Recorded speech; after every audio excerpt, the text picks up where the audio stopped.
my mind hacking is like, I love negativity. To frame, especially in a warrior like sport like football, to frame my mind to want to beat every single negative thought. Hey folks, welcome back to the Two Thumbs Up podcast. Today I got Kody Epps here. Super grateful for you. Thank you, my friend. Thank you. Kody and I have been friends for a few years. First time I met Kody, Mason Wake, his dad Todd's a good friend of mine, and the Wake show. We all went to Lake Powell together, and we had the greatest week, and so much fun, and some of the other players were there, and it was just really good to meet you and become friends with you, and as you know, you mean a lot to me. Yeah. So I'm grateful for that. So, Yeah, it was weird because you never really meet somebody on a wild vacation. Like yeah, that, you know? yeah, And I always feel like when you do meet people out when you're doing something like that, like it never moves forward. Like it kind of just like, oh, that was somebody that I met. I had fun. Yeah. So we had a great time, great people, just some good stuff. We've done some other things since, but thank you for coming on the Two Thumbs Up podcast. You know, I'm always interested in sort of your journey. Well, I'm not just sort of your journey. I'm interested in your journey. It's like, where, when did you played for BYU, obviously, phenomenal receiver, just doing great things in the community. When did you start playing ball? How old were you? Like 3 or 4 years old. 3 or 4? Yeah. I was like super young, like barely walking. And you were in California? Yes. In California, what age did they start playing tackle? I think it's like 8 years old. 8? But my cousin and I, we were playing tackle since like 5, 6. Yeah. Like my dad was putting helmets on and really padded up. Like literally the helmet didn't even fit. Like we were running. Yeah. Trying to keep it up. Yeah. With the old school one bar. Yes. When you were, the one bar right here and the one right here. Oh, like the nose guard. Yeah. So, you grew up in LA. Mm-hmm. So where'd you go to high school? I know those. Monterey High School. Yeah. Did you? I was playing in high school and all that. It was pretty epic. It was definitely different than where I'm from.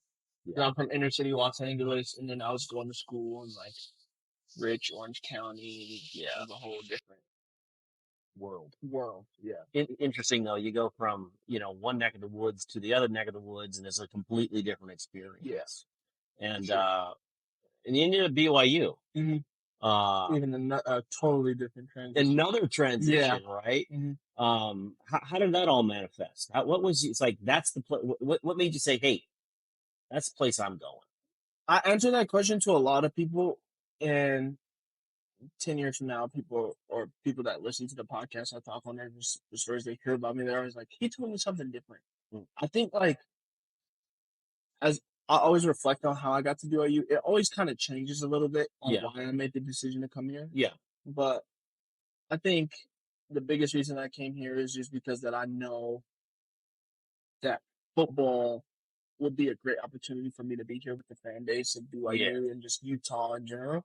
But also just the networking capabilities and how prestigious BYU is as an academic space to like grow and further your journey. Yeah, it's interesting you say that because back several years ago, there may have been 2 or 3 reasons why you ended up here. Yeah. But now, as you've grown and experienced and learned and built relationships, look at all the other reasons that you're here. You know what I mean? And to even go deeper into that point, I think that what you just said is a great point too, because I feel like something told me to come to BYU because of the people that I would come across, the different friendships that I would have, the different, just like life is just different in so many different aspects from when I grew up, and I couldn't have dreamt or anticipated anything of what's happened to me or where I am right now. Yeah, like if you would have went back and we could go in the time machine and ask 10-year-old Kody, where are you going to be? I'm in the NFL right now. I went to USC. I went to, I'm making millions of dollars, and that's a whole different aspect, But like, if you ask myself 5 years from now, 5 years ago, where I will be, it'll be totally different, Yeah. So, but all I have to say, I'm so blessed and like in the moment, in the present moment, I'm just so thankful for what I've been able to experience. Yeah, and actually, I know that about you. Yeah. That's one of the reasons I'm super grateful you wanted to come. You're open to come on this podcast is because I know that about you. It's like you actually, you transcend the athlete in so many ways, and so that's inspiring to young athletes and old athletes. I still like to, like I said, I did the Spartan this weekend and tweaked my back, but I mean, even guys like me, it inspires me. It's like, oh, I still do this because I love it. It's, my days of, I tell people, I still have 4 years eligibility somewhere. You do. So, so anyway, but how's your health? How's things going for you? My body feels really good right now. Strong, Training has been phenomenal. Our strength coaches at BYU that we just got last year, and then some of them came on board this year, have been phenomenal. I couldn't have asked for a better strength staff to follow and listen to. And yeah, I'm honestly just so like in the present with my body too. Yeah. Like in the moment with my body. Like I almost can feel everything. And I'm like, some days I go to workouts and I'm like, that shit's hurting. Or Yeah. That's aching me or bugging me. And it's like, I tell myself, no, you're fine. You're good. You're ready to go. Just everything, this too shall pass. And I'm like, back in that mindset. And when you do that, I mean, because historically, and just ask a question, because I think people do this in general. Something like, something's not working here. Something's off today. Yeah. And it tends to shut people down. It's like, no, I'm not going to work through that. Yeah. Because it's like, oh, there's a fear mechanism. Like, I'm going to hurt myself worse. Or who was I talking to just the other day? Oh, a patient, chronic headaches, right? And you reminded me of this because it's like, well, I'm afraid to do this. I'm afraid to do this. And well, let's try a few things. Let's get your body moving and let's see what happens with your headaches. Doing some specific things. So she comes back a week later. She's been doing it. It's like, oh, your headaches. Movement, working through things makes everything more functional. And you know what's so crazy about that, BDT? I was thinking about that literally. So while I was rushing over here, I was a little late. I was meeting with one of my mental health, like therapist type coaches. And something that I've been talking about with him is, and it's so funny you just said that, is that like movement is so critical in times of doubt because the moment you go idle and you sit and you try to reflect on a lot of different things and you're already in kind of anguish or in your own head about things is the moment that you'll be defeated. Yes. Because it will paralyze you and it won't allow you to move forward or move to the right or move back a little bit to assess and then go forward. I think it's hyper critical for people that have any sort of doubt or any sort of second guessing of anything that they're doing to just go forward, to move, just hit it 100%, and let the dust settle, and then your next move will happen for you to where you don't even have to think about it. It manifests. It just shows up, right? Yes. Yeah, super interesting. It's like instead of, I love what you said. Instead of being idle, even if it's, even a young athlete like you or people in their 50s, 60s, and 70s, it'll look different. But movement, momentum, whether it's physical, emotional, mental, even spiritual, it's like even physical motion, movement affects all of those things. Yes. Yeah. Super 100%. Interesting. And then you have a different, and how does your body respond? I think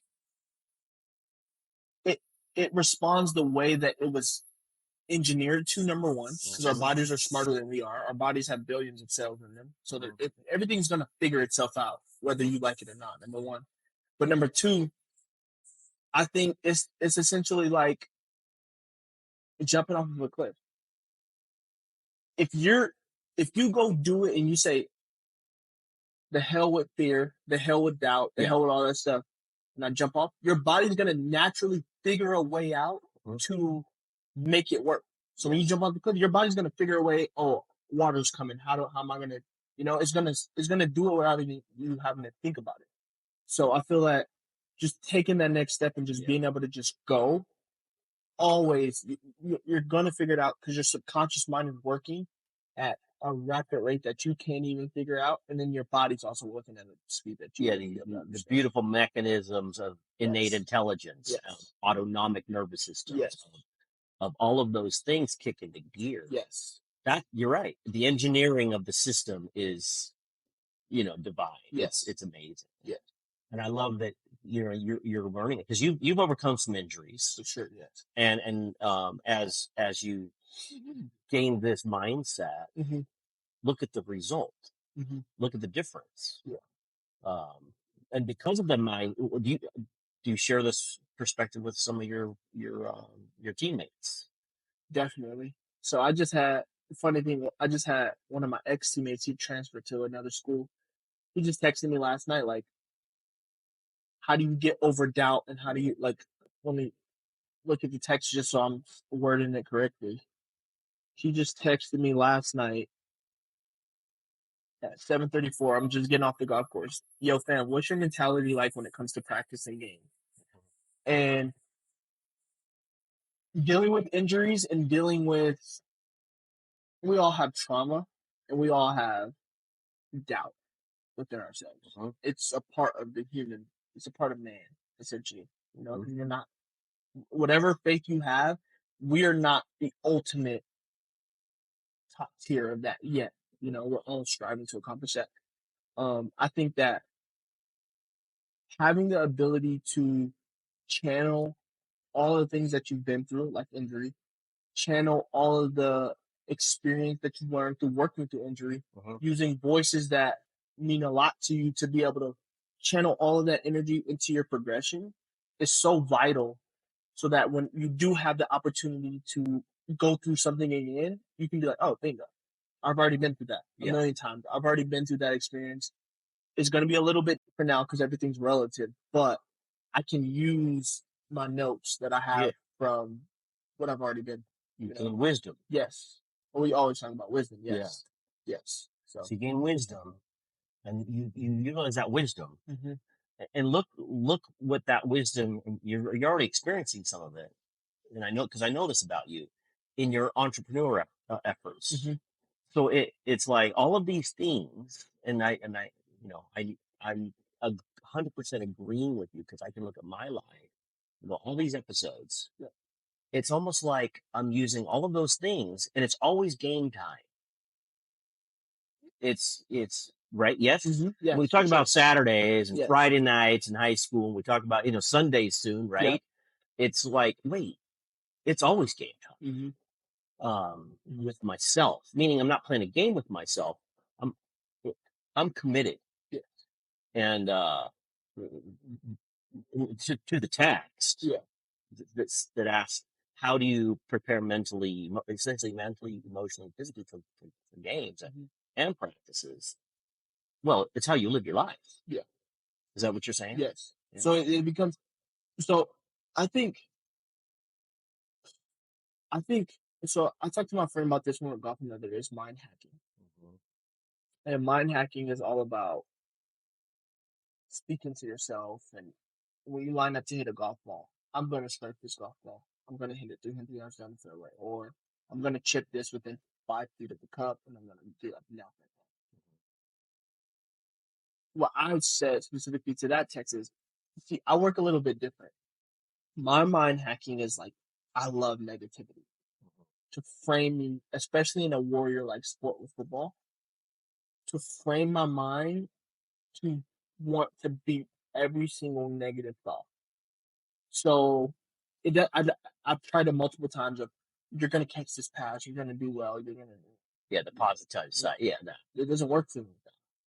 I love. So what? Yeah, the other side of that works for you. Yes. So what? Describe that. So I love hearing the negative, but shutting the negative out through my actions. So I love when my conscience tells me you're not going to be able to hit that set. And then I hit that set 3 times. There is a mechanism about that. Yeah. What is that mechanism? As you overcome that, it's like, it's like, oh, positive thoughts and all love and light and all these things. Like, well, wait a minute here. That's not exercise. That's not practice. It's practice to do those things. But the real practice comes from lifting the weight. Yeah.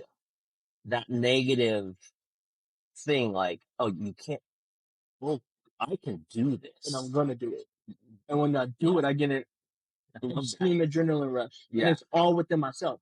Like, I'm literally, when I get that adrenaline rush, it's against my conscience. It's not against anybody else. And that's what I was telling my ex-teammate, like, try something different. Try to use the negativity. I feel like in moments of, like, when you're going through something hard, like a loss of a family member or some stuff like that, positivity has to win. Yeah. It has to prevail. I don't think that I would want negativity. That's a different mechanism. Yes, it's a totally different mechanism. But in moments of like game time, it's game time, I want the negativity to be there because that's what fuels my fire. I love it. And there are times in life where, I'm gonna be peaceful, and I'm gonna tell people how much I love them. Yes. And I'm just gonna go into a different state. Yes. But it's still a conscious state, right? It's still it's maybe a softer, more compassion of oneself and others state as opposed to a football state. Yeah. But it's super interesting because some people don't know how to turn that on and turn that off. Have you had that experience? Yes. Or maybe you've had that experience. I for sure have. Where you get in a melancholy state, we're like, I don't know if I want to do this anymore. Yeah, for sure. I hit that all the time. Mm-hmm. I hit that with. I feel like if you don't hit that with the things that you care about, there's no progression. Because the only way you gain wisdom is through experiencing that. So you know how to defeat that. I love it. I love it. And this is a message. There's so much of the and there's a lot of more so now. I would say there's some victimhood going on in our cultures, and I don't really like to talk about that so much. But there is a thing out there, and the mechanism and the skill set that you just described is such a valuable thing for people to learn. Because in the depths of depression, anxiety, and fear, there is a way to dig oneself out. Whether it's from life circumstances, all these different. We all have something. Yeah, for sure. Like you said earlier, it's part of the human experience, and to learn these skills. And I love that you have close friends like this that will reach out and say, "Hey, Kody, I would love to hear Kody's wisdom right now."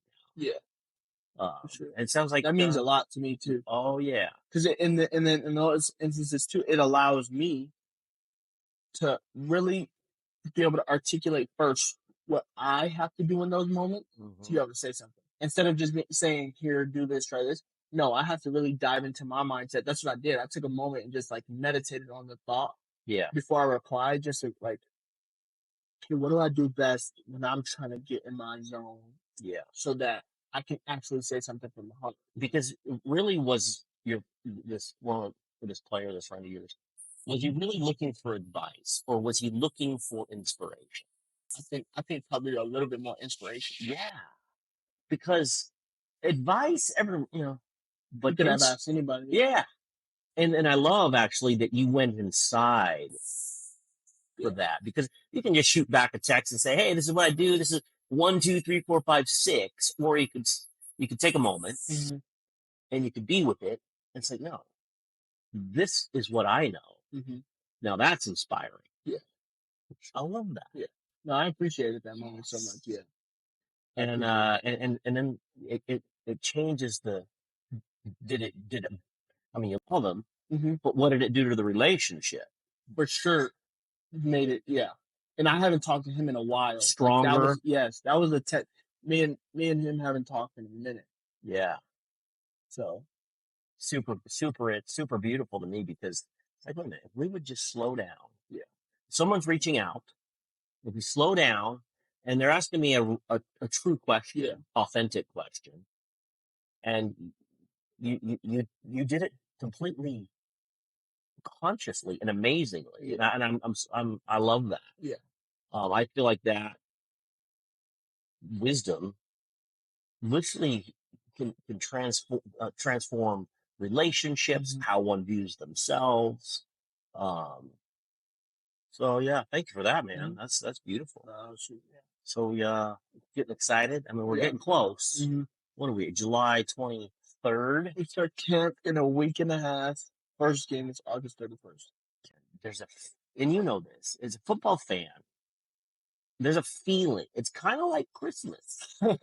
You know the feeling I'm talking about? It's late July. I know y'all are starting. I've been a football fan since, the 70s. Yeah. And so, if not, my pre-life. But it's like, oh, there's a feeling that it's in the air. Right? So, how's that? How you're anxious about that? Team's looking good. Yeah. Everything's happy. Things are rolling. Yes. Everything's good. So you wanted to talk a little bit about your golf, your tournament you put on, and how did all that turn out? Dude, it was a lot of work. It was a lot of work. It was a lot of work, but it was so fun. I kind of hate when things are over. Like the tournament day wasn't as fun as the preparation. The tournament day was enjoyable. It was stressful because we gotta make sure everything's good. But I reflecting back on the preparation for it was so much fun. Just like prep, wheel and deal, talk on everything. The business piece. Yes, and so it came about. So I'm part owner of Sunny Golf Club. A new up and coming brand. Yeah, what's your website stuff? Yes, SONNY golfclub.com. So I have two friends. One of them's a jeweler. His name is Jared. I worked with him on a couple pieces before. So he founded the company. Yeah. And I think a month. So I'll even go deeper. Okay. So I'm graduated from business school, business management. Yes, I saw that. 2 months before I graduated, my academic advisors and the dean of the business school were asking if I was going to apply for the MBA program. And I was like, no, like I want this next season for me to focus on football, making it to the next level. And they kept pressing about it. They kept asking me. So I'm like, dude, if the dean of the school is asking me if I'm going to apply, I think I should apply. Yeah. So I applied. First thing they start talking about is typically in master's programs, people go work, then they come back and get their master's. Yeah, the MBA later. Yes. Yeah. So I don't have that luxury because I'm playing football. So I can't go work for 5 years, come back, Right. So instantly I started thinking about what can I get my hands on right now, get fully embedded in so I can start getting those failures under my belt to where when I fail quickly. Yes. Yeah. So I could have some of those failures and I wouldn't even say failures. I could have some of those shortcomings and those small wins under my belt. So when I can have a conversation tool and a conversation piece when I am in class with a 40-year-old dude who's a CEO of a company, he's just coming back to, accomplish something. Yeah. So I instantly talked to Jared about coming on board with Sunny Golf. That goes through. I'm like, how can I make an impact? Golf tournament. Let's use my brand as a football player. Let's piece it together with I'm trying to bring up right now with Sunny Golf. Start Kody Epps Golf Invitational. Start getting on the phone with all the people that I've been networking with, people that are in my life. Hit you up, hit Mountain America up, hit all the brands that I've already have a relationship with. And then from there, it just took off and put on a great tournament. It sold out. Everybody told me that it was the best tournament that they had ever been in just because it was so interactive. Every hole had a sponsor. There wasn't a hole that was just longest drive. You'll get something when you get back to the clubhouse. Like there was always somebody at the hole giving out treats or, doing something like that. So I was so blessed and honored to put that on. But essentially that was all because of the dean asking me if I wanted to apply. I wanted to be a part of something. Awesome. Yeah. That was a long. No. It's perfect. I love it. Because, I mean, there is a process to it all. Yes. And, and like you said, it's like, the process was the most enjoyable part. Yes. I mean, the day of the event was great, but it's like, there's only, 12 games a year, for example, or whatever. It's like, no, the process to get to the event was the enjoyable part. It's like I tell myself, I love waffles, love them. And the saddest thing about eating waffles? The last bite. Yeah. Oh, it's like, well, wait a minute here. It's the prep. It's the, like, I'm gonna have waffles today, right? And then it's the event's over. Yeah, I know. That is the truest thing. I feel like mine is like drinking some cold lemonade. It's like, oh, I want lemonade. Yeah. You go get the cold lemonade. And it's that last sip. It's like, oh, man. Now I gotta wait. Yeah. For more waffles. It's like, I get it. Yeah. But I love it, Kody. Mm-hmm. I love you. I appreciate you. I'm excited for you. If there's anything, obviously, our clinic always on the house. I know you got lots of people working with you on your trip, but I'm super grateful for you. You have so many things going on, and I'm excited for what you're creating in the future. And it's exciting time. Yeah. And I really appreciate your perspective. You and I've chatted a number of times about things, and it's always like, Kody's got it, and your wisdom and the way you show up for people, the way you show up for yourself, and your commitment to excellence is inspiring, and to me and many, many others. Yeah. And so I'm super grateful for you to come on that little Two Thumbs Up podcast and chat for a few minutes today. And again, if I can do anything for you moving forward, you got my number. Yes. So anyway, folks, thanks for coming on the Two Thumbs Up today. We appreciate you. Kody Epps, my friend, I'm super grateful for him, and life is beautiful. Have a great day. We love y'all. Thank you.